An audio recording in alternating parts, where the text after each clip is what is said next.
Hi, today we're going to talk about hips, and we're going to give you a little bit of an assessment tool that you can use to try and look at your own hips and see whether you move comfortably or not.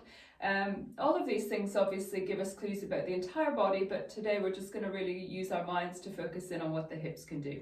So if you start with your right leg forward and your left one back, and we start to bring ourselves forward with our knee bending in the front and the back leg staying straight, my front hip is flexing and the back one is extending. And so if we just go through, say, 5 of these and just get a sense, now we're testing both at once, obviously, one flexing, one extending, so we'll need to reverse this. And you're just gently drifting through to bring yourself over top of that foot in the front and lifting your back heel behind. And so we want that back leg to stay straight. And you want to just choose a spot on the wall opposite to focus on, so we keep the head over top of the shoulders and over top of the hips. And so just drift forward and drift back. So that is about 5 on that side, so we switch it around, left leg forward, right one back. And so just start to drift over top of that left leg now, keeping the right leg straight. And so really just focusing in on the hip joints, the front and back of the hips. And so front leg is flexing, back one is extending.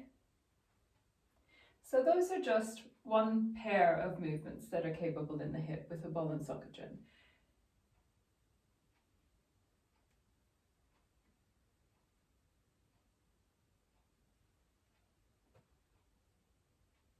And just one more. So it's important to do several movements because the first movement can feel a little bit stiff, and as you keep going with it, you may feel like things ease off. And it's all about going slowly and comfortably and just staying in a range that you feel happy with, and then gradually trying to build out. Now, if we take the feet slightly wider and we push into the hip going to one side and push into the hip going to the other.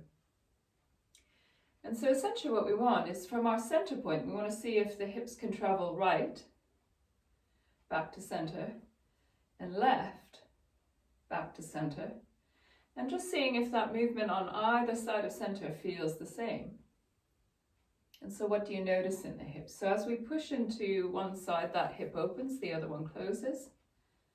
And so we're still testing both hips, even though we're moving to the right and to the left. So it allows us to see whether the hip likes opening when we go right, closing on the left, and then as we go left, whether the left side likes opening and the right side likes closing down.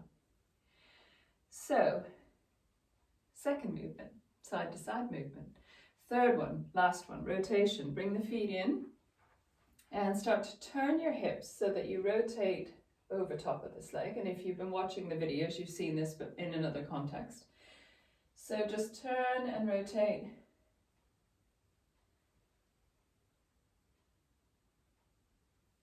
And so if you put your hands at the front of the hips, as we turn in one direction, you're feeling that front of the hip close down and the other one opening up.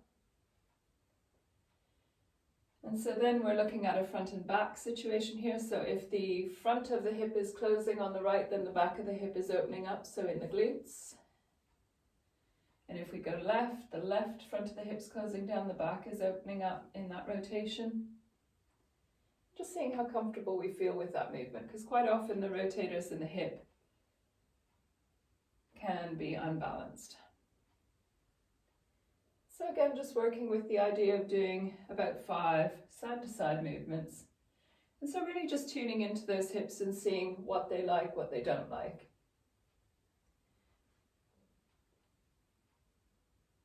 Just making a mental note, or you can write it down on a bit of paper. And to center. So very quickly, we've gone through the 3 different movements, categories that you can go through in the hip. So forward and back, flexion-extension, side to side. So that's our taking the leg out and away from the center of the body and back towards the center.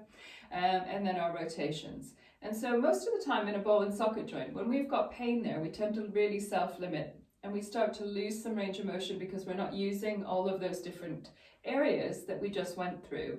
And so it's really important to isolate down to the movements that really cause you the problem, figure out why they're there, and then try to work on them rather than limiting your movement and feeling like you've got to protect and clamp down on movement, because otherwise what ends up happening is that lack of movement around your hips will go somewhere else in the body, and then you'll start into another process of the body working unbalanced. So something doing too much, something not doing enough, and that's where other things crop up later on when you least expect them. So remember, hit like, hit subscribe, and let me know what you'd like to hear about.